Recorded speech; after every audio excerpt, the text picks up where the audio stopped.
mahalagang bagay na iyon na tayo po ay natututo dito sa bagay na ito dahil ito po yung foundation para maipahayag natin.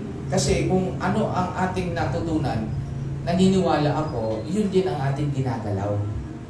Ibig sabihin, kung ano yung bukang bibig mo, ano nagmamanipula doon yung ating iniisip at ang ating nasa puso.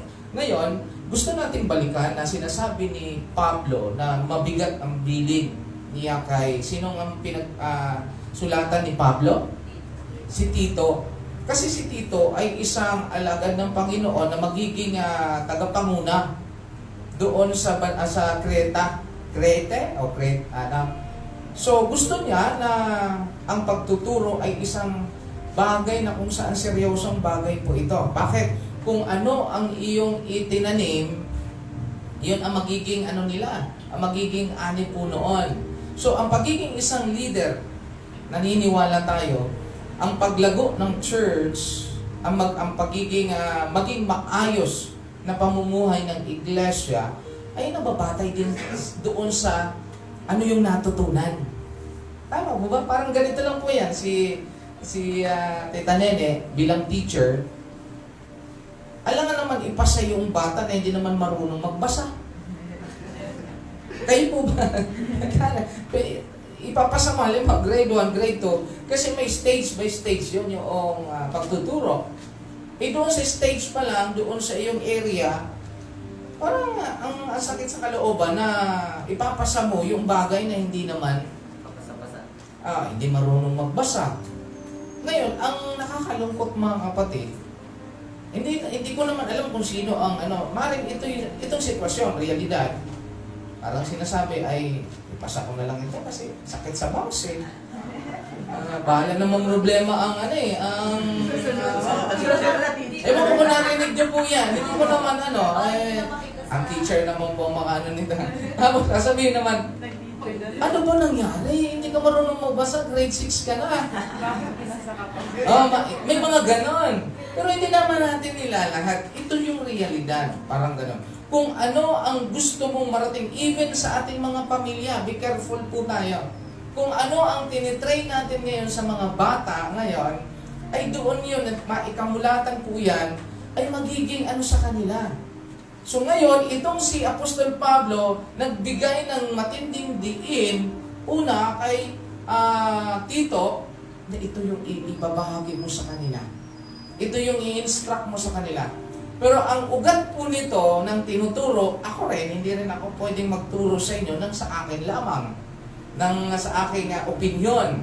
Kundi ito po yung sabi niya, ugatin natin doon sa tinatawag po natin, biyaya ng Diyos. Ayan, the grace of God. Parang ganito po, nakita po yung picture, dati ang tao nandito.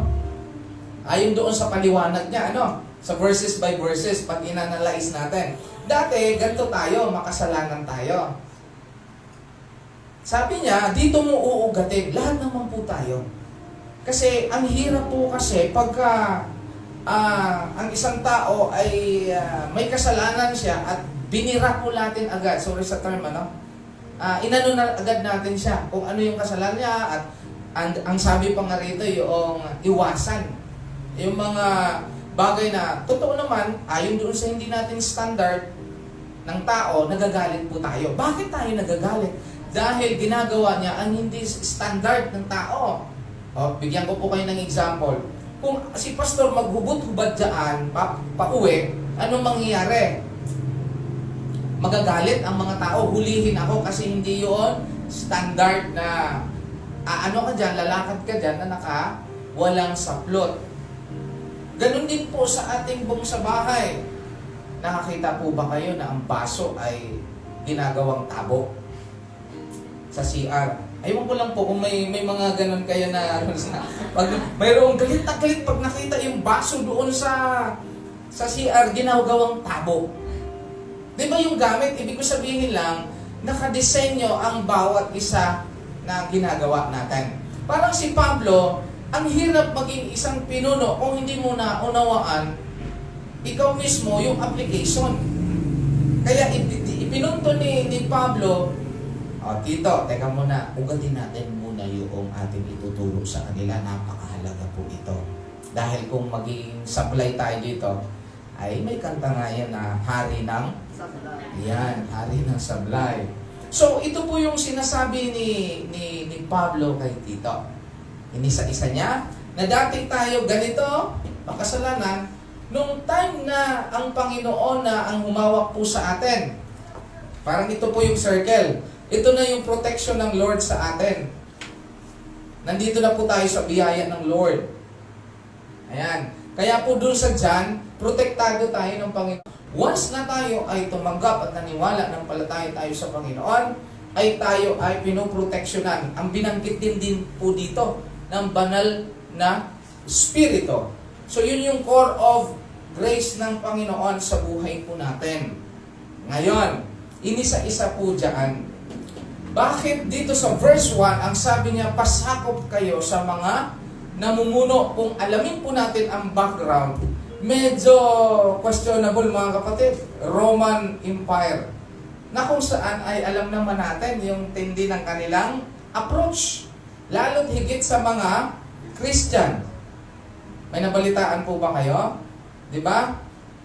Kung tutuusin, bilang leader o bilang, syempre, kahit saan man bansa ngayon mga kapatid, sorry to tell you, hindi perfect ang leadership. Maging sa ano po natin, sa mga bahay, magkaiba-iba po yan ang tinatawag na ruling. Pero si Pablo, diniin niya, hindi dahilan yon na magiging, anong tawag nito? Yung word na revolutionary. Revolution. Tama ba yung aking ano? Kasi yan. Yung magiging, kontra ka sa gobyerno. Although na ang background ng Romans, alam ni Pablo kung ano nangyari doon. Andun yung corruption, andun yung paganism, andun yung tinatawag hypocrites. Pero hindi niya binigyan ito ng diin. Hindi niya ang tawag doon yung sulsul, mga kapatid, kundi ang ginawa ni Apostol Pablo kay Tito, dito lang tayo sa biyaya ng Diyos. Bakit? Walang mararating kapag tayo ay nagiging kontra sa lahat ng aspeto ng ating sitwasyon. Okay? Ang sabi niya, unang-unang pupuntuhan doon, sa verse 1, ang sabi niya rito,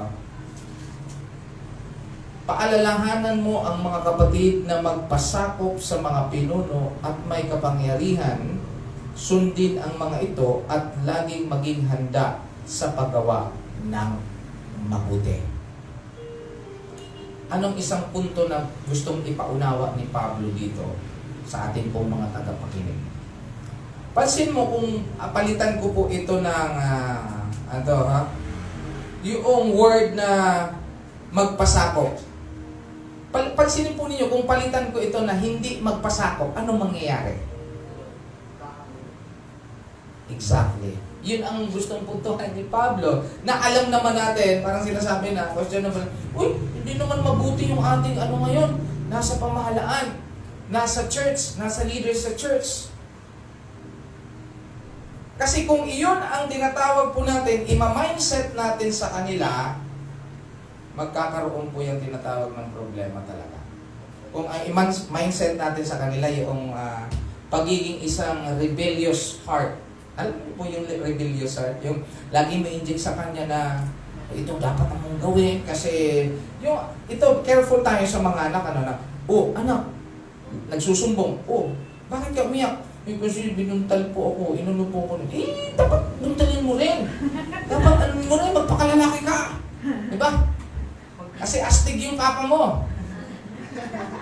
Diba? Pag na-inject sa anak yon, anak. Hindi na siya umiiyak. May lang. May black eye lang. Ano nangyari sa'yo? Hindi, nagkano kami. So, ibig sabihin, walang magandang idudulot kung ang ini-inject natin sa kanila ay isang negatibong aspeto. Kasi naniniwala si Apostol Pablo, mga kapatid, dito kapag tayo nakababad sa biyaya ng Diyos, iba yung nagagawa nito sa buhay natin. nagiging maayos ang buhay po natin. Hindi magiging problema. Kasi papasok po yung mga problema sa buhay po natin kung hindi natin tama ang pag-apply noong ating natutunan. Mamaya inisa-isa talaga. Napakaganda po mga kapatid dito. Sige, sa gobyerno, ano? Sabihan mo silang, chapter 2, sabihan mo silang verse 2, huwag magsalita ng masama laban kanino man. Umiwas sa pakikipag-away at maging mahinahon at magalang sa lahat ng tao. Ang tindi ng kanyang ano. Lahat ng tao mga kapatid ha, pag sinabi po nating lahat, kasalubong mo ba? Pwede? Pwede. Kakilala mo ba? Pwede? Pwede. Yung kaaway mo ba? Pwede? Pwede. Pwede po. Wala pong sinabi dyan sa mga taong, ano tawag ito? May diskriminasyon. Ano? Ha? Yun lang. Sa lahat ng tao. Ang minamindset dito ni Apostol Pablo, mga kapatid, sabi ko nga po sa inyo, hindi dapat ang isip natin palaaway. Kasi pag ganun ang ating mindset lagi, konting kibot lang, duguan na ng uso. Kasi bakit? Ang mangyayari kasi, maa-out of ano tayo, parang ito yung circle. Ang sabi ni Pablo, huwag na tayong bumalik dito sa kasalanan. Kasi nga sa pag-aaway, may nakikita ba kayo nag-aaway na maganda ang anong tawag na ito? Masaya sila, nagsasambunutan na tapos nagtatawanan pa, no? Ay, salamat kasi sinambunutan mo ako, ano? Salamat kasi inano mo yung aking ilong. Niliko mo yung aking ilong. Kasi ang pinaka-tukoy ni Pablo, maging payapa. Ano po? Payapa ang bawat isa. Ngayon, ang sinabi niya, sa lahat ay, anong tawag nito? Huwag magsalita masama laban kanino man, umiwas sa pakikipag-away. O paano po kayo umiiwas? O baka mamaya sa akin, dito sa daan sigurado. Naalala ko po ito sa yung mga elementary po kabataan. Naalala ko po noong flag ceremony na, kasi nga, di ba ang usong gupit noon, yung dito lang, gupitan ba naman ako yung dito lang? Siyempre, pag pila-pila na, ano sa loob, gano'n na, ayusin mo kasi, ayusin mo kayo. Siyempre na, sa dami pong kamay, talaga na, ang sakit po talaga noon. Kaya iyak na iyak ako pag uwi ng bahay, sabi ko, Pa, huwag niyo na po akong gupitan ng dito lang. Kasi dito, tapos ang matindi pa, gaganunin pa yung sabi ko, may ano ka rin, may araw ka rin sa akin. Hindi na ako pumipila sa unahan, doon ako sa pinakahuli, kasi ikaw yung ako naman yung Ibig sabihin, nagtatanim sa isip mo na makakaganti rin ako sa iyo.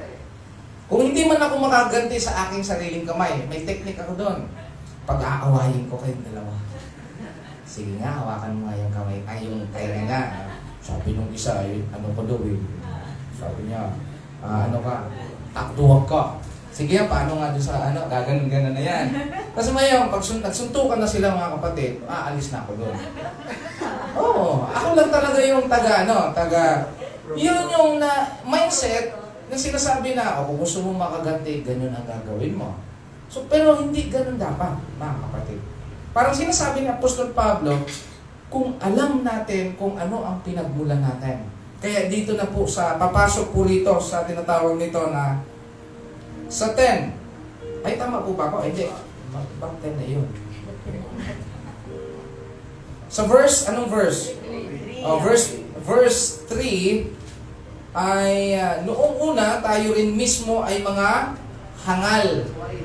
Grabe ang word ni Pablo talaga na direct to the point. Tayo din mga hangal. Totoo naman, bakit? Dahil makasalanan nga tayo. Ano pa ba yung mga ugali?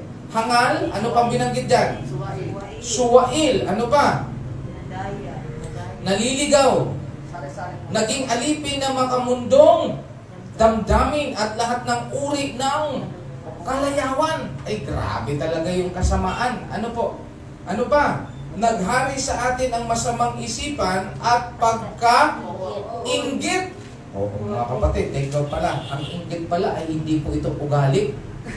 ng pagiging isang anak ng Panginoon. Eh, sinasabi na inggit ako dahil may bago siya, kami wala, no? Nakaka-inggit. Hindi pala, ganun pala. Tayo'y kinapupuutan ng iba at sila'y kinapupuutan din natin. O so, yung verse 3 niyaan, ipinaliwanag ni Pablo na tayo ay dito grabing kasamaan.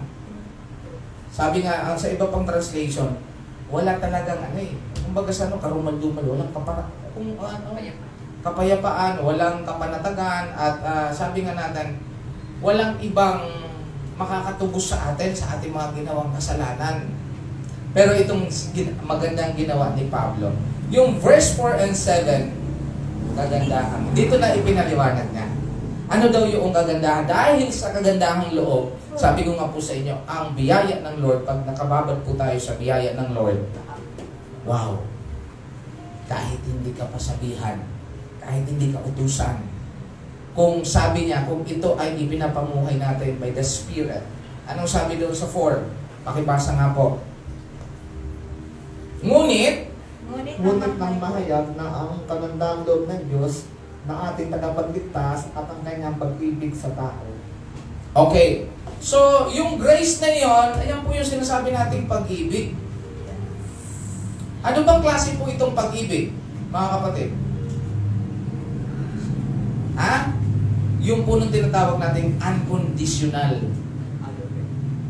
Hindi dahil niligtas ka, dahil mayroong kang favor sa Panginoon, mayroong kang ginawang mabuti. Dahil po ang iba, okay, para maligtas ka, sige, manalangin ka ng 10. Nagkasala ka ngayon, di ba? Ano po ninyo, na-encounter po ninyo yan? Hindi mo ng tawad. Pag namatay ka na, di ipagdasal ka. Tama po ba?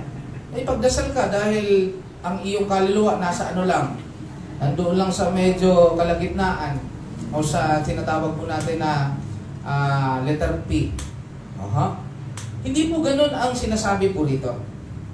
Ang nakakapagbigay po sa atin ng magandang ginagawa, yung pag-ibig. Nagmamotivate sa atin yung pag-ibig ng Panginoon. Sa kabila ng iyong katarantaduhan, kasama ako doon, ano ba ito? Kahangalan, ano pa ba ibang mga term? Pagiging suwain, may sungay, ay niloob ng Panginoon na bigyan ka. Kaya tama po yung sinasabi natin. Bakit? Bakit yung classmate ko ganun ang ugali? Bakit yung kapitbahay ko ganun ang ugali? Magagalitin. Nakikita po natin dito. Kulang siya. Yan, kulang siya. Pwede ba yan gawin natin, motto natin? Kulang siya. Kulang siya sa pagmamahal. Kasi parang ganito po yan eh. Ang baso po, di ba, may tubig yan. Paano masatisfy yung iyong uhaw kung ang ibinigay sa iyong baso na walang tubig? Tama po ba? Naniniwala po tayo nang sinasabi ni Apostol Pablo, ang biyaya ng Lord ay sapat sa lahat ng nangangailangan, sa lahat ng tao. Ang biyaya ng Lord sapat sa iyong mga pangangailangan. May kanta nga po eh, grace is sufficient. Ano ba nga na? Grace is enough. Your grace is enough. Ano sunod na? For me. Kasi totoo po yun.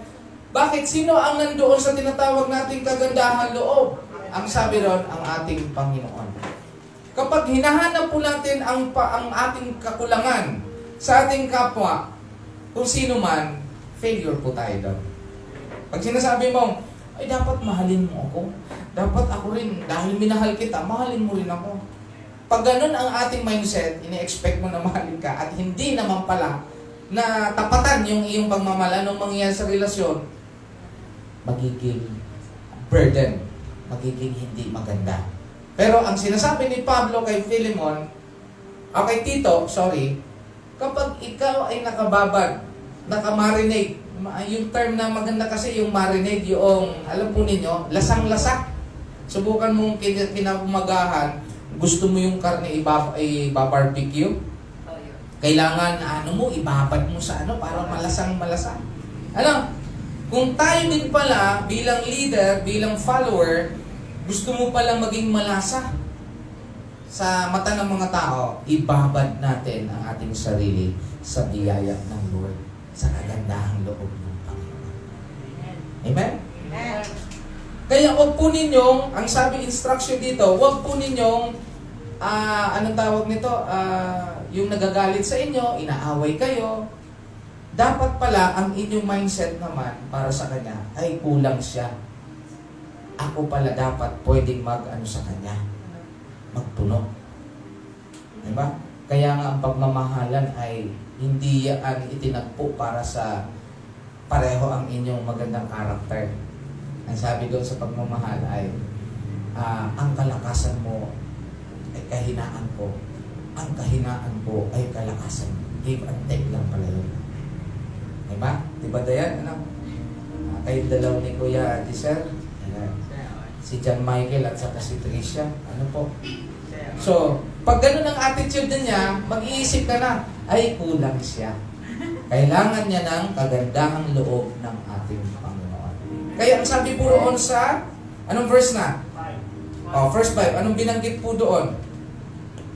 Na hindi dahil sa mga gawa sa katwiran na ginawa natin sarili, kundi ayon sa kanyang kaawaan, ay kanyang iniligtas tayo sa pamamagitan ng paghuhugas sa muling kapanganakan at ng pagbabago sa Espiritu Santo. Okay. So, yun po yung ginawa ni Jesus Christ sa buhay po natin.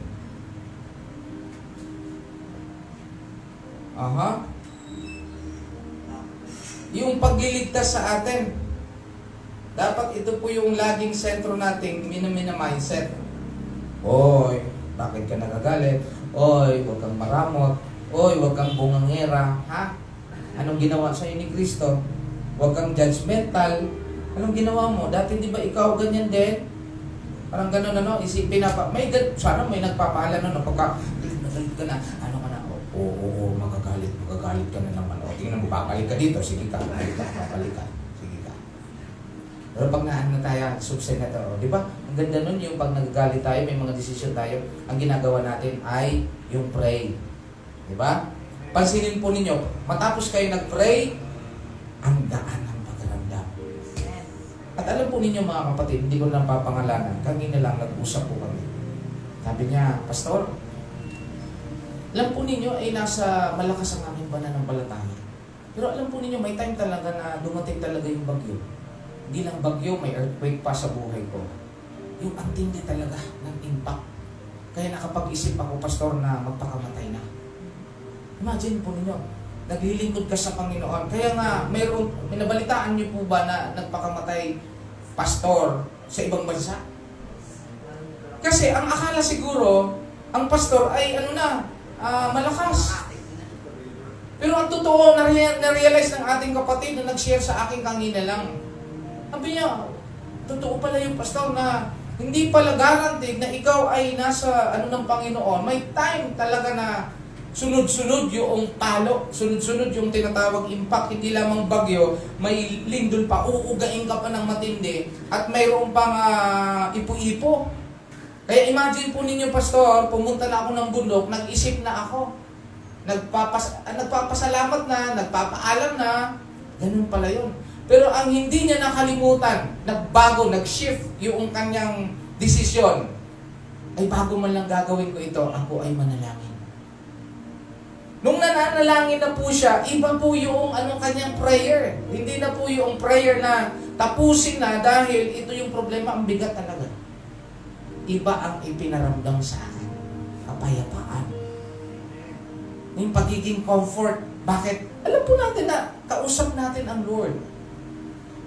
May mga bagay na dumarating lang sa buhay po natin. Minsan, nananamnam po natin, binibigyan natin ng pansin kung tayo ay nandoon na talaga sa yung buhay na ayoko na, suko na ako. Nung una pa, mataas pa yung pride natin, teka muna, baka kaya ko pa. Pagtitiisan ko muna. isa pang ano sa akin, ha? Yung po yung kanyang patotoo, Pastor, sabi niya, salamat sa Panginoon. Dahil inalaw ako nakausapin sa through prayer. Kasi nagano na siya, at ang alam na ng misis niya na ano, sabi niya, hindi na healthy. Pero sabi niya, salamat Pastor, ngayon malakas na ako. Kaya bumalik sa isipan ko, sabi ko, nag-iisip na ba ako ng gano'n? At checkin niyo yung mga kapatid, yung mga pastor ninyo, baka yung nalungkot na, wala nang tawa-tawa. Kumustahin natin, mga kapatid. Yung nakakapag-interaction pa sa inyo, pero kung nagtatahimik na, medyo ipag-pray natin. Pastor, okay lang po ba kayo? Hindi, napag-usapan po natin ngayon kasi kanina nga, nabiglang nga rin ako. Sabi ko, oo nga pala, hindi niya nabalitaan nga yun. Pero nabalitaan natin na mayroong pastor talaga na nagpakamatay sa ibang bansa. Nabalitaan ko po yun. At alam po ninyo, sa halip na, yun pong sinasabi dito ni Pablo, sa halip na mag-comment ka na hindi maganda. Pero sinasabi, ay, ano mo ng pastor na yun, mahina ang pananampalataya. No, mga kapatid. Hindi mo pwedeng sabihin na dahil pastor ka, dahil lingkod ka ng Panginoon, dahil elder ka, dahil ikaw ay nakababag sa ano ng Panginoon, walang makakapag ng panahon. Patawa-tawa tayo ngayon, baka next week. Hampasin tayo ng ipo-ipo ngayon. Ngayon mag-iisip ko, Pastor, tama yung Bible study mo. Ano talaga naramdaman mo talaga? Kumustahin natin ang bawat isa, hindi lang si Pastor. Hindi lang kami, mga kapatid, ang elder, yung mga ano. Pagka hindi na sumagot na, hindi na maganda, hindi na magandang pinakangiti na parang iba na yung sagot sa inyo, ay, ipag-pray natin. No. Okay pa naman, Pastor, di ba? Hindi, na-wake up call ako doon, mga kapatid. Kasi, ang kwento niya sa akin ay, imagine mo, Pioneer Church. 3 yung kanyang churches na pinaglilingkuran. At ang sabi niya, Pastor, talagang matindi yung sunod-sunod, matindi yung, kumbaga, bato talaga, sabi ko po sa inyo. Hindi na natin i-elaborate po dito. Napag-usapan lang po natin kung gaano katindi yung impact ng kasalanan at nagagawa ng kasalanan sa buhay ng tao. Then doon sa tinatawag natin pag-ibig ng ating Panginoon. Kasi nga, ang sabi ni Pablo po dyan, sa verse 4 at saka 5, iniligtas niya tayo hindi dahil sa ating mabubuting gawa, kundi dahil sa kanyang habag sa atin. Tayo iniligtas niya sa pamamagitan ng Espiritu Santo na naghugas sa atin upang tayo ipanganak na muli at magkaroon ng bagong, ano doon? Bagong buhay. Ito po yung word na baptism. Bigyan din po natin. Essential po yan. Ibig sabihin, mahalaga po yung baptism. Bakit? Ang Lord, hayaan mo ang sarili mo na hugasan ng dugo ni Kristo ang iyong sarili upang maalis yung iyong mga kasalanan. Hindi yan iyong gawa. Iyan po ay diyan sa baptism, nakiisa tayo doon sa kamatayan at pagkabuhay na magulit ng Panginoon. Kaya hindi po sabi ng iba ay by works No, by works. Works yan, ginawa ni Kristo sa buhay po natin, hindi sa ating works. Kaya siya rin ang nagbigay sa atin, kaya nagbigay sa atin ng faith.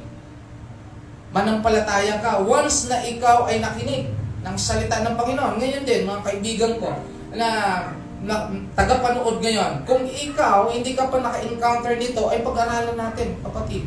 Dahil ito ang pinakamagandang bagay na mangyayari sa buhay po natin.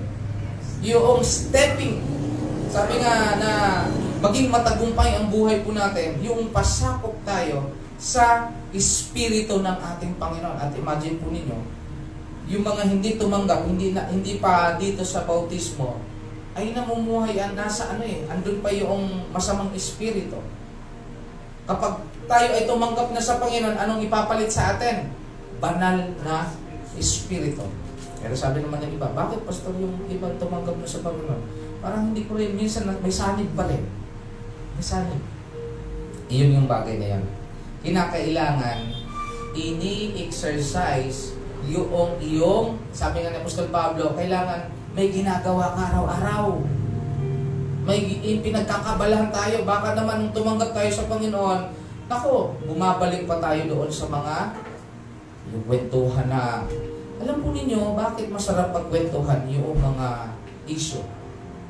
Alam mo ba yung artista ngayon? Hindi ko alakalain. No? Ganun siya. Kaya ang sabi dito ni Apostol Pablo, lagi nating balikan ang ginawa ng ating Panginoon. Kasi napakaganda po dito sa 5. Ano sabi niya? Tayo'y iniligtas niya sa pamamagitan ng Espiritu Santo na nagbugas sa atin upang tayo'y pinanganak na muli at magkaroon ng bagong buhay. Ang 6, ano sabi dyan? Yung word na masagana. Makasaganang kaloob ng Diyos sa atin ang Espiritu Santo sa pamagitan ng ating tagapagligtas na si Jesucristo upang 7, tayo'y gawing matuwid sa pamamagitan ng kanyang kagandahang loob. Take note mga kapatid. Hindi mo kaya sa sarili, hindi kaya natin na sa sarili natin magiging matuwid. Ang totoo niyan, ang nagpapatuwid sa atin yung banal na Espiritu. Yung biyaya ng Lord. Kasi kung sabihin mo, bakit ay, kaya ko naman nagbago, kaya ko naman pala magbago. Hindi. Ang nagbabago sa atin. Kaya nga sabi nga natin, kapag ibinigay natin, sinira natin ang salita ng Panginoon, ito po yun, yung sinasabi po natin, yung mabuting balita. Naniniwala tayo. Ang sinasabi ni Apostol Pablo, pag ito lang iminaster natin, ano man ang ginagawa ng Roman Empire, pag nakakilala ng salita ng Panginoon, magbabago yan. Parang ganito lang yan. Parang kumbaga, ang i-inject natin sa kanila, ito yung antidote. Kung masama sila, hindi dapat ang battle natin na masama, magrarally tayo kasi masama sila. Paghahanda natin ang kanilang mga kasamaan. Hindi. I-share natin sa kanila yung mabuting balita. Dahil sa mabuting balita lamang ang pagbabago ng mga tao. Amen. Kaya sabi ko po sa inyo, may mga adik ba sa kapitbahay ninyo? May mga barong-bago ba sa kapitbahay ninyo? Ipag-pray natin sila. Then, i-present natin sa kanila yung mabuting balita. Para sila sabi, Pastor, mahirap ako magpaliwanag. Mahirap ako mag-ano. Simple, may maraming approach. Ikaw, ako, binabasa nila araw-araw. Di ba? Pagdaan pa lang. O pagdaan pa lang doon, nakaganon ka na. Wala ka man lang parang hindi mo ay, kumusta po kayo? Patuloy po kayo pagpalain ng Panginoon. Andito po, may ulam po. Gusto niyo po ba? Okay lang po ba sa inyo?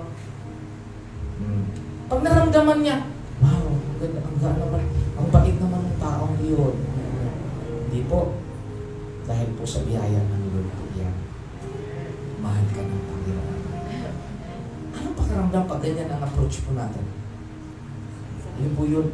Pinapakilala po natin by the gospel. Hindi po yung daladalahan mo sila ng Bible. O sige, magsisi na kayo sa iyong dahil malapit na yung araw. Dahil yung mainit ngayon, alam nyo na. Yung tayo lang. Kaya nga sabi po rito, sunod po natin, ay maging mabuti. Ang sabi rito, anong sunod? Upang tayo gawing matuwid sa pamagitan ng kanyang kagandahang loob at tayo'y maging tagapagmana ng inaasahan nating buhay na walang wow. Grabe itong biyaya ng Lord. Kaya nga supernatural love. Tagapagmana tayo. Ito po yung dapat minimithi po natin, yung tagapagmana, mga kapatid. Alam po ba ninyo? Ano po nagmo-motivate sa inyo na bakit kayo nagtatrabaho? Ikaw, bakit ka, Ate Dayan, example, anong nagmo-motivate sa iyo? Bakit ka ay gusto makapagtapos ng pag-aaral? Para magkaroon ng magandang buhay. Di ba? O ikaw naman, Kuya Giselle, bakit nagmo-motivate sa iyo? Bakit ka nagtatrabaho? Magtatrabaho? Para mairaos yung Para mairaos yung araw-araw. Ikaw, Ate Tricia? Para sa pamilya. O maganda naman, di ba? Pero magandang motivasyon po natin. Bakit ka ganyan? Dahil ikaw ay tagapagmana. Ang sarap, no? Anong mana ba yan? Sabi ko sa iyo, kapatid, pag-usapan natin. Yung mana na hindi nasisira. Sabi ko sa iyo, habang buhay, eternal life. Ba? Bakit tayo pag nagkwentuhan, nagkakapihan ng mga leaders, bakit wala nang puyatan na, wala. Hindi, kasi ang nagmamotivate, tagapagmana. Hindi lang tagapagmana ng pansamantala, yung bahay, yung kotse, yung ano man ang binibigay sa iyo, regalo. Pero itong tagapagmana, sinasabi ng Apostol Pablo, uy, Tito, alam mo ba yung ituturo mo sa kanila? No. Malagi natin ipaalala sa kanila. Tagapagmana. Hindi lang tagapagmana dito sa Pilipinas o sa itong bansang ito. Kapatid, sa mga nanonood, tagapagmana po tayo. Yung buhay na walang hanggan. Hindi lang buhay na walang hanggan. Ano pang meron? Di ba? Lugar. Kung may buhay na walang hanggan, mayroong lugar din na hindi nasisira. Imagine po ninyo yun. Yun po yung sinasabi ni Pablo. Sa 9, sabi dito, ito nang inisa-isa na niya. O sige, natutunan na natin yung kagandahang loob. Ayun yung sinasabi rito sa verse 8. Mapagkatiwalaan ang aral na ito. Kaya't ang nais ko'y buong tiyaga mong ituro ito sa mga nananalig sa Diyos upang ilaan nila ang kanilang sarili sa paggawa ng mabuti. Kasi yun yung effect. Bakit ka nagiging anong tawag nito? Masipag, nagiging mabait, araw-araw, dahil alam mo ito na yung motivasyon natin. Kasi ituro mo araw-araw, iyon po yung maganda yan, i-exercise po natin. Hindi yung ngayon natin na pag-aralan, next week naman, iba naman yung problema. Ay, teka po na, iba namang usapan to. Di ba? Hindi ka na ba maging mabuti? Lagi natin tatandaan, ang kagandahang loob ng Lord, hindi po yan nauubos. Tapos, sabi ko nga doon kay Brother Jerome, yung aming usapang kape-kape doon, yung pastor, sabi ko, magpanik lang siguro tayo. Na-realize ko rin talaga, medyo stretch out na. Subukan nyo yung puro na kayo problema. Tapos, at the end of the day, wala naman pala tayo magagawa doon sa ating ginagawa. Sabi niya, ba't kayo nagpapanik? Hindi naman natatapos yung Magpapanik lang tayo kung kailan nyo nabalitaan na naubusan ng bukal na tubig sa bundok. Magpapanik lang siguro tayo kung ang dagat, nabalitaan ngayon, ayon sa balita, ang dagat ay natuyo na. Ayon sa balita, yung isda sa dagat, ubos na. Tama ba? Magpanik lang po tayo Ayon sa balita, wala na pong tanim na tumutubo at nagbubunga. Kailan po yun? Kung wala pa naman, praise the Lord. Bakit kailangan natin mag-alala? Dahil nag-alala tayo, dahil alam natin, nawawala ang ating pananampalataya. Kasi in the absence of fear, in the absence of faith, is fear. Bakit ka nag-aalala? Ay, dahil hindi naman natin binabalikan yung pag-ibig ng Lord sa buhay ko natin. Kaya ang sabi niya, mahalagang ituro sa kanila araw-araw. Sariling paggawa ng mabuti, siyang karapat-dapat at pagkapakipakinabang ng mga tao. 9. Mayroon din po tawag ditong iwasan. Ano po yung iwasan sa 9? Walang kabulong dito tayo. Ito na po yun. Ano po din yung mga kapatid? Ang ganda ng ano mo. Ang ganda ng ayos. Ang buong araw, ang ganda ng mode mo. Pansinin po ninyo. Once na mayroong dumating ngayon, ako, bad trip naman ang buong araw ko. Bakit? May dumating nakapag sa iyo, nakapag-trigger. Ang ganda-ganda ng mood ko. Pag-iba na. Ako, na-high blood ka na. Nagpula na yung iyong mukha. Pati yung sumakit na yung ating batok. Bakit? Ito na, sabi niya, iwasan mo ang mga walang kabuluhang pagtatalo. Bakit? Anong meron doon sa pagtatalo? Anong makukuha po natin? Gulaw, away. Ayan, ito na po, bigyan natin ng diin ito. Ang di matapos-tapos na, tawag ito? Matapos-tapos na talaan ng mga ninuno at ang mga away at alitan tungkol sa kautusan. Ang mga ito ay walang pakinabang at walang halaga. Pagkatapos mong sawayin minsan o makalawa, iwasan mo na ang taong lumilika ng pagkakabahabahagi dahil alam mong ang ganyang tao ay masama at ang kanyang sariling mga kasalanan ang nagpapakilalang siya'y mali. Tingnan po ninyo ito mga kapatid. I-raise ko po muna ito. Ayan. Sa akin pong na-realize ngayon, totoo naman, pag tumatanda tayo, nagiging mabait tayo. Tama po ba? Nagiging ano na tayo. Alam pong nasa tama ka. Sa pagtatalo, mga kapatid, alam mo sa pagtatalo ninyo, tama ka. Pero hindi niya tanggap. Okay? Hindi niya tanggap na tama ka, siya ang tama. So, magkakaroon talaga ng Pagkatalo. problem. Ganito na lang. Para mag-gain mo pala na even though na tama ka, ang una mong gagawin, tama ka doon si standard. Ibig sabihin, standard, yung batas, kung ano man yung meron doon. Halimbawa, sabi nga sa batas ay bawal kang magtapon ng basura. Diyan, resolution yan. Diyan sa tapat ng hindi mo bahay. At bawal ka magtapon hanggat hindi pa dumarating ang basurahan, ang truck ng basura. O pagka linagay mo yon, ano mangyari? Mag-aano kayo, mag-aaway. Ngayon, tama ka, totoo po yun. Tama ka, awayin mo yun. Ngayon, ano ang tingin niya sa iyo? Masama. Although na tama ka, pero ang kanyang iniisip, may sarili siyang, may sariling rule. Pero bilang mga Kristiyano, ang sabi dito ni Apostol Pablo, kapatid, alam mong nasa tama ka, at hindi pa ma-stress ang sarili mo, hayaan mong mag-gain mo ang kanyang kalooban. Kasi hindi lamang sa araw na ito ay ma-correct mo na siya. Kung naging mabuti ka lang sa kanya, parang araw maiintindihan niya. Tama po ba? Yung, okay, na-share mo na yung mali siya, huwag na magsigawan po. Kailangan ba magsigawan at ipangalagdakan mo? Ay, ako ay may degree holder. Kaya hindi mo ako pwedeng sabihan dahil may alam ako sa batas. Dahil ako ay magatag-gatag-gatag, inisa-isa mo na sa kanya.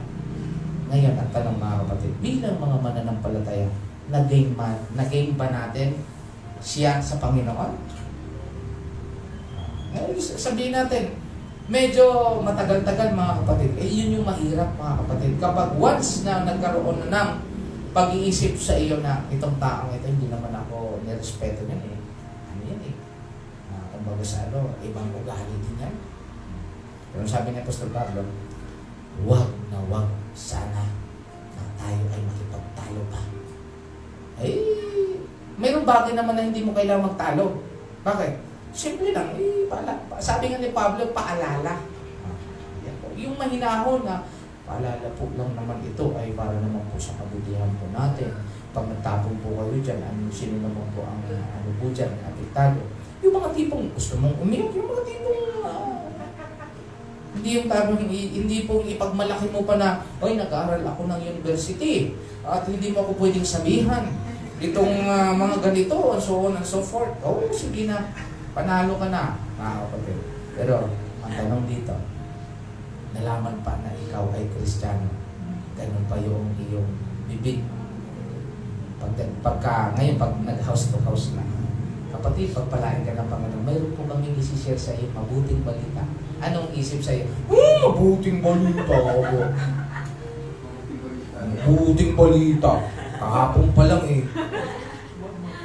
Di ano na, huwag ka na lang tumuloy. Alam mo na eh, ano sabi dito, iwasan mo na. Yung mga taong masama, alam na, ma-determine naman natin, pansinin po niya. Ang iwasan mo, yung mga bagay na makakapaglason sa atin. Kasi sometimes yung galit natin nagiging lason din sa katawan natin. Although na hindi naman tayo gumagawa ng masama. Pero doon sa ating nakita, doon sa ating napakinggan, nagiging ano na rin tayo. Kasi doon sa reaction po natin magagalit tayo kasi mali nga talaga. Pero timplahin natin, parang sinasabi ng Apostol Pablo, huwag mong tutukan na maging masama ka. Huwag kang pahawak sa kanila. Kasi sabi dito, kung may mga pagtatalo, manahimik ka na, paalam pa nga, ano muna, bukas na lang po tayo magkape-kape, ganun lang. Sabi ko nga sa inyo, kung may conflict mga kapatid, kung hindi man lang ikabubuti, ano yung sasabihin, huwag ka na magsalit. Kasi once na may sinalita ka talaga na, naku, haba-haba, hanggang sa uungkatin pa yung 1916-40. Ayan, mga ganun. Alam ko naman ninyo. Nasa halip na ito lang ang dapat, ay inungkat na lahat. Kaya sabi ni Pablo, huwag ganun. Ang mahalaga, ikaw ay may kagandahang loob. Kung makinig man sa kanila, kung kulang man siya kag ayaw magpapuno, ay ipagpanalangin natin siya. Ato, sabi niya, pagkatapos mo sawayin, okay, manahimik ka na, huwag na, may nahon ka na, yun ang sinasabi ng mga kapatid. Kaya ito po yung pinakamagandang bagay na laging mabuti ang ating pag-i-approach sa kanila. Halimbawa, ako, naranasan ko po yan, sinasabi ko sa mga praise team, sinasabi ko sa leadership, alam mong tama ka, pero yung taong medyo hindi pa siya nakakaunawa doon sa gusto mong ipaabot sa kanya. Bakit hindi kaya unang-unang ating i-gain yung kanyang pagtitiwala sa atin? Sige po, kayo po, ayan, ayaw po sa inyong yan po ang inyong sige po, gawin po natin. O pag na-realize naman niya, okay itong kasama na to. Kaso lang mayroon ako na, tawag ito, mali pala yung aking plano. O siya mismo naka-discover. Mali pala, tama pala yung kay pastor. Nandun na, nag-gain mo na yung, pastor, pasensya po kasi ang akala ko, tama ako. Ang ganda nung ganun nag-gain mo yung kanyang relationship.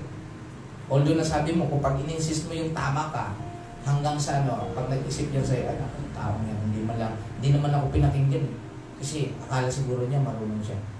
Di ba? Ganun ang pag-iisip. Pero pag na-realize mo, meron tayong kagandahang loob, meron tayong banal na espiritu bahala sa ang sinasabi niya na, ay, nabautis mo naman yung taong yun, pero hindi naman nabago. Parang nabasa lang. Pakialam na natin dun. Parang sinasabi natin ito, sorry sa may term ko, ang ating trabaho ay maging mabuti. Ang trabaho natin maghain ng mabuting balita sa kanila. Nasa sa kanila pong accountability between ng banal na espiritu. Kung hindi sila kung hindi naman sila tapat sa Panginoon, sino naman ang makikinabang nun? Basta tayo magiging mabuti lang araw-araw sa kanila. Magpaalala sa kanila. Oo, lasing ka na naman kahapon. Oo, alam mo ba? Ngayon, black eye lang ang mangyayari sa'yo. Pag uminom ka pa uli, baka hindi lang mata ang makuha sa'yo, ha? Iwasan mo yan. O mga ganun ang diskarte. Pagka, hindi yung manggaliti ka, ikaw, huwag ka nang sumimba, ha? Kasi, inaano mo ang Panginoon, binabastos mo. Mga ganun mga salita. Huwag kitang makita sa simbahan. Parang ganun. Hindi ganun. Pagka ganun lang siya, sige lang, pagka-try mo, may banal na espiritu na. Tapos, pag hindi ka na makinig, kantahan ng praise team na hindi kita bait-bait naman niya, bakit sa kinuha? Ganun po yung mga kapatid. Ngayon, ito yung pangwakas na paalala ni Pablo. Ayan, sabi dito sa 12, papuntahin ko riyan si Artemas o si Tychicus pagdating nila diyan. Pilitin mong makapunta, ano sabi dito? Sa Nicopolis, doon ako magpapalipas ng taglamig. Sikapin mong mapadali ang paglalakbay ni Apolos at ng abogadong si Zenas. May mga Kristiyano yan. Tiyakin mong hindi sila magkukulang sa anumang pangangailangan. May kagandahang loob, naniniwala po tayo. Kasama po ito. Kapag ikaw pala ay isang babad sa biyaya ng Panginoon, hindi dapat pinagkukulang ang gawain ng Panginoon. Ang gumagawa sa gawain ng Panginoon. Kasi ang sabi ni instruction ni Pablo, huwag mo sanang pagkukulangin sila. Ano kayo itong mga hindi pagkukulangin? O example na dito, pangangailangan ng mga gumagawa sa ubasan ng Panginoon. Ano yun? Example ng pagkain. Ano pa? Pamasahe. Alam po ninyo, matindi ito pong Noong unang kapanahonan, wala pa yung MRT, wala pa yung taxi, Grab. Matindi ito, lakbay-lakbay lang talaga sila. O kundi man, yung asno na lang siguro na kulang na lang siguro ay, alam mo yung sa Jessica Soho na panood po ba ninyo yung bata na 7 years old yata yun na 10? Nag-aararo? Tapos yung kabayo ang kanyang ba? Ati Lindsay Calabaw ba? Yung parang trabaho niya, na pang-araro yung kabayo. Di yun na-flash ngayon sa TV ngayon. Alam niyo yung blessing. Binigyan siya ng bagong kabayo. binigyan siya na. Kasi umiiyak siya eh. Sabi niya, hindi ko dapat to gawin. Pero dahil nga hindi buo ang kanyang pamilya, kailangan niyang harapin sa 10-year-old na aakyat sa bundok, hindi magtatanim doon, kasama ang lolo, at mag-aararo siya, 10 years old. So, ibig sabihin, hindi po dahilan na hindi ka magbanat ng buto. Di ba? Yung nasa mindset nga po yun. Pero itong pong sinasabi rito, ang pagiging masipag ay hindi ka magugutuman. Gagawa ko ng paraan. Gagawa ko ng paraan. Kaya ang sabi rito, may gawain, kailangan natin paghandaan. Ang instruction ni Pablo, bilang lingkod, kasama pala yan sa mga lingkod ng Panginoon. Kasama yung ipaghanda mo ang kanilang pangangailangan, maging ang miyembro ang church. Ang leaders naman, pinaghahandaan din po ang church. Ano bang problema? Di pagtulong-tulungan natin. Kasama po yan doon sa kagandahan doon ng Panginoon sa bawat isa sa atin.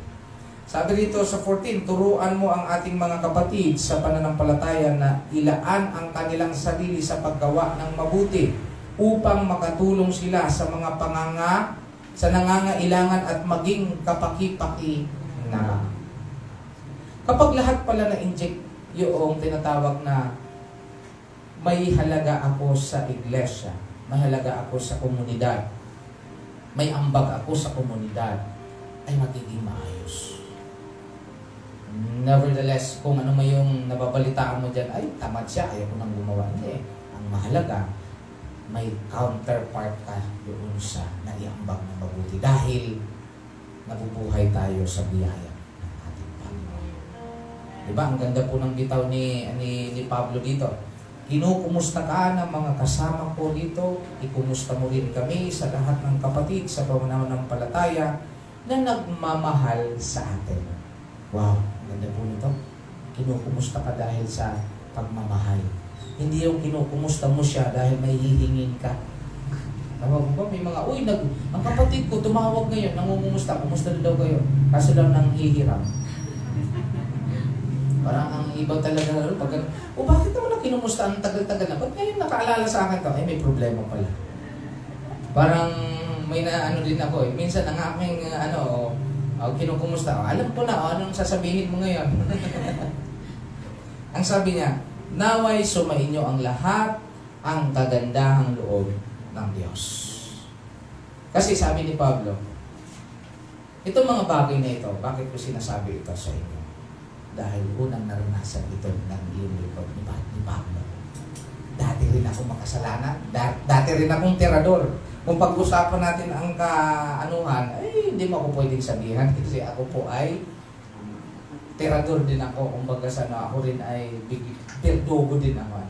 Pero sabi niya, dahil sa biyaya ng Diyos, iyan ang aking pinangharapan ngayon. Ang sabi dito, sumainyo ang lahat ng kagandahan ko. Ngayon din po sa bawat isa po sa atin ngayon, napakagandang balikan po natin. Kung tayo ay may pandemya ngayon, the more na nag-iingat tayo, the more tayo na naghahanda, lagi po natin paghandaan din. Kumusta ang ating pananampalataya? Kumusta ang biyaya ng Diyos sa buhay po natin? Kumusta araw-araw yung ating paggawa ng mabuti?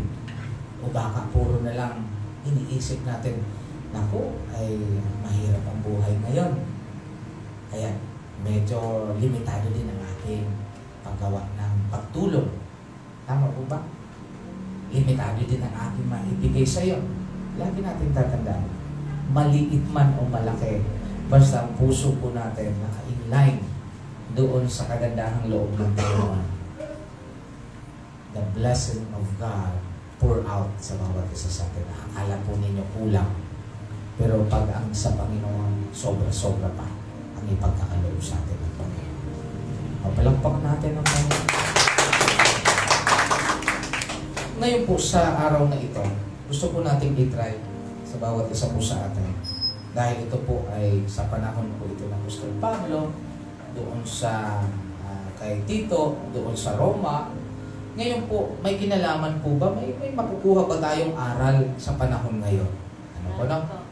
Marami tayo. Kagaya po yung pag sa gobyerno. Huwag nating fokusan yung weaknesses ng leaders sa gobyerno. At tayo din na makikipag-komento ng, ay, ganito. Hindi. Bilang pagandahan loob, ang sabi dito, maging mabuti sa lahat ng pagkakataon. Kung sila man ay hindi gumagawa ng ayon sa kanilang tungkulin, ang ilan po dyan, ang gagawin lang po natin hanggang sa pagbabalik ng ating Panginoon, manatili tayo na nakababad sa biyaya ng Panginoon. Kasi kapag tayo nakaganon, ang sarap ng buhay. Sino ang unang makikinabang? Tayo. Ating pamilya nasa paligid. Kasi kung magandang espiritu dyan sa kabila ng, uy, gulong-gulo na kami. Bakit kayo dyan nag-ano pa, nagtatawanan, nag-praise and worship pa? Bakit kami panik na dito? Pero parang kayo ba? Ano bang dahilan? Sinasabi ni Pablo, ito lang lagi natin tatandaan. Live by the grace of God. Dahil lahat ng bagay yan, kukontrolin ng ating Panginoon. Kinontrol nga ang ating kasalanan ng Lord. Kinontrol nga ang ating mga pagkukulang. Ginawa ng paraan ng Panginoon ang ating mga kahinaan, mga katigasan ng ulo. But the grace of God, sabi ng Lord, oy, malaya ka na. Tagapagmana ka na. Hindi lamang tagapagmanang pansamantala, kundi buhay na walang hanggan at doon sa langit. Yan po yung pinakamagandang part na pwede natin motibasyon sa araw-araw, sa halip na nakatutok po tayo doon sa mga the past o anong nagagawa ng COVID sa buhay po natin. Mga kapatid, ako'y nalulungkot bilang leader, mga kapatid. Sometimes yung mga kapwa nating leader ay nakatutok doon sa impact ng COVID-19 rather than ano ang nagagawa ng kagandahang loob sa bawat isa sa atin. Nakatutok na lang sa COVID-19 na baka ganito, baka mangyari ang ganito, baka ganito. Ngayon, wala na tayong magagawa doon sa kagandahang loob na araw-araw hindi tayo pinagkukulang ng Panginoon. So we keep on praying by the grace of God, even sa ating mga leaders, sa ating mga pinuno sa bansa, maging sa bawat pamilya. Kasi pag ito ang ating na-master, parang tayo si Tito na binibigyan ng aral, pinapaalalahanan ni Pablo, mga anak sa iglesia ng ating Panginoon, maging matatag tayo. Maging ibabad natin ang kagandahang loob sa buhay po natin. Dahil tiyak kapag ito ang ating pong isinabuhay araw-araw, lahat po makikinabang at kapurihan sa ating Panginoon kung sino ang Kristo natin sa buhay po natin. Amen? Tayo po sumandaling manalangin. Panginoon, marami pong salamat sa habang ito patuloy po ang patnubay at biyaya na kami po ay natuto ngayon. Salamat po, Panginoon, sa iyong biyaya na kaya po, Panginoon, na palitan ang aming kasamaan. Kaya po, Panginoon, pakalinisin ang aming mga puso't isipan sa pamagitan ng iyong dugo. Nilinis mo kami doon sa cross. Sa pamagitan ng iyong pagmamahal sa amin, napatunayan po namin, Panginoon, na hindi kami nagkukulang sa kabila ng pandemya ito. Hindi kami, Panginoon, nauubusan ng pangangailangan araw-araw. Bagkus, Panginoon, nakakapagbahagi pa kami sa aming pong kapwa, maging sa aming pong kapitbahay. And Lord, thank you so much, Lord God, sa iyong biyaya na hindi kailanman nauubos. Salamat, Lord, sa iyong protection sa bawat isa po sa amin, maging sa leaders, maging sa aming pong mga kapatid na nananampalataya, maging sa aming pong mga kaibigan bilang kami asin at ilaw sa kanila. Lord, pagtapos po nito ng aming Bible study, nawa, Panginoon, gamitin mo kami na maging pagpapala sa kanila at maihayag ang iyong mabuting balita upang lahat, Panginoon, makikinabang ng iyong kagandahang loob. Marami pong salamat, Ama. Ito po ang aming dalangin sa pangalan ni Jesus.